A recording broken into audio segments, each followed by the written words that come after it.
7 kebiasaan yang kita nanti akan bahas satu persatu, tapi sebelumnya ada strukturnya.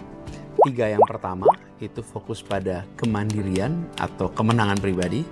Lalu 3 yang kedua adalah tentang kemenangan publik atau saling ketergantungan. Dan yang satu terakhir adalah bagaimana pengembangan diri itu dilakukan secara berkelanjutan. Jadi ada 3 porsi nih. 1 adalah tentang pribadi, 2 adalah tentang ketergantungan itu bersama publik ya, kemenangan publik, dan yang terakhir adalah pengembangan. Nah, apa itu 7 kebiasaan itu? Kita coba lihat satu persatu ya. Nanti Anda tentu baca lengkapnya di sini. Pertama adalah harus proaktif. Kebiasaan pertama yang utama adalah menjadi proaktif. Bukan hanya tentang mengambil inisiatif, tapi juga tentang mengambil tanggung jawab atas hidup kita sendiri. Jadi Stephen Covey menekankan pentingnya fokus pada lingkaran pengaruh kita, hal-hal yang bisa kita kendalikan, bukan hanya lingkaran perhatian, hal-hal yang di luar kendali kita, tapi hal-hal yang betul-betul dalam kendali kita. Kemudian yang kedua adalah istilahnya menarik, begin with the end in mind. Jadi kebiasaan mengajak kita untuk membayangkan tujuannya apa ya di akhir ini. Jadi bukan hanya tentang menetapkan tujuan, tapi menciptakan visi yang jelas untuk hidup kita. Jadi Stephen Covey menyarankan untuk membuat pernyataan misi pribadi sebagai panduan dalam mengambil keputusan sehari-hari. Lalu yang ketiga, put first things first. Ini nanti ada bukunya tersendiri nih soal first things first. Kebiasaan ketiga ini adalah bagaimana manajemen waktu dan prioritas itu diatur. Jadi Stephen Covey memperkenalkan konsep kuadran manajemen waktu. Jadi tugas itu ada kuadrannya nih. Antara yang satu adalah soal pentingnya, yang satu lagi soal urgen. Nah, mana yang penting dan tidak penting, mana yang urgen dan tidak urgen. Nah, jadi fokusnya adalah pada melakukan hal-hal penting walaupun tidak selalu mendesak. Misalnya perencanaan jangka panjang, pengembangan diri, itu sebagai bagian dari fokus. Itu yang ketiga. Lalu yang keempat adalah think win-win. Nah, kebiasaan ini mengajarkan pada kita semua, pembacanya, untuk mencari solusi yang menguntungkan semua pihak. Jadi, ini bukan tentang kompromi ya, tapi tentang kreativitas dalam mencari solusi yang bisa memuaskan semua pihak. Karena Stephen Covey percaya bahwa pola pikir ini akan bisa menciptakan hubungan lebih baik dan hasil yang lebih optimal bagi semuanya. Lalu yang kelima, aspek kelima adalah seek first to understand, then to be understood. Ini prinsip sederhana sekali, tapi penting. Jadi kebiasaan kelima yang dianjurkan adalah tentang komunikasi yang empathetic. Stephen Covey menekankan pentingnya mendengarkan dengan tujuan untuk memahami, bukan hanya untuk merespon. Kadang-kadang kita mendengarkan hanya untuk bersiap diri merespon. Jadi ini melibatkan tidak hanya kita mendengar kata-kata, tapi juga memahami emosinya, memahami maksud di baliknya. Dengan memahami orang lain terlebih dahulu, kita maka punya peluang untuk bisa dipahami. Sederhana, bukan? Lalu yang keenam adalah prinsip synergize. Apa synergize ini? Jadi ini kebiasaan tentang kerjasama yang kreatif. Sinergi itu terjadi ketika keseluruhan lebih besar dari jumlah bagian-bagiannya.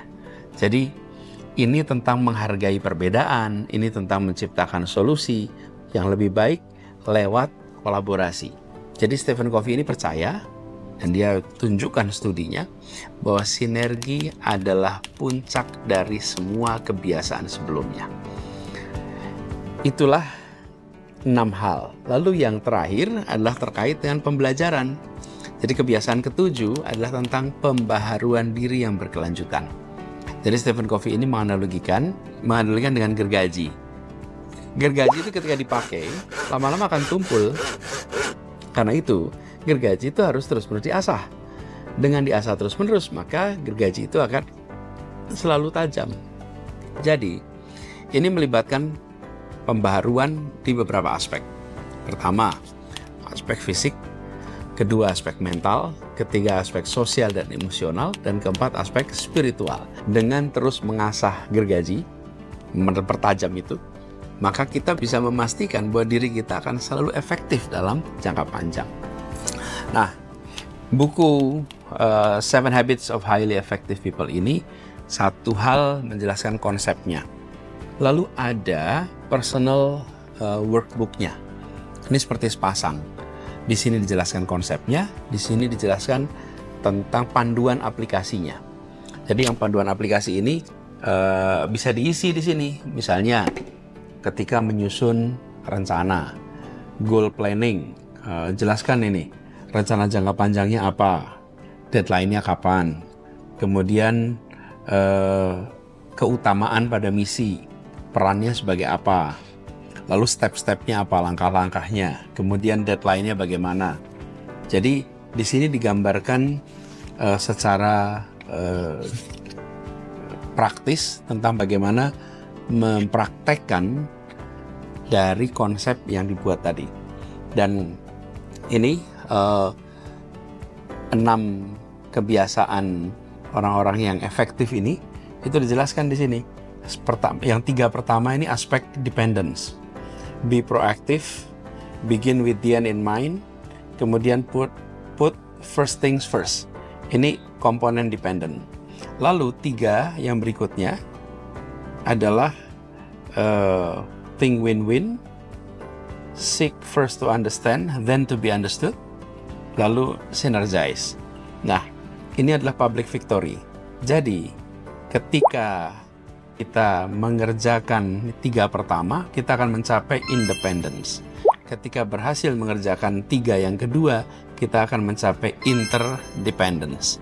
Dan ini semua dibungkus dengan sebuah konsep yang dia istilahkan sebagai menajamkan gergaji, sharpening the saw.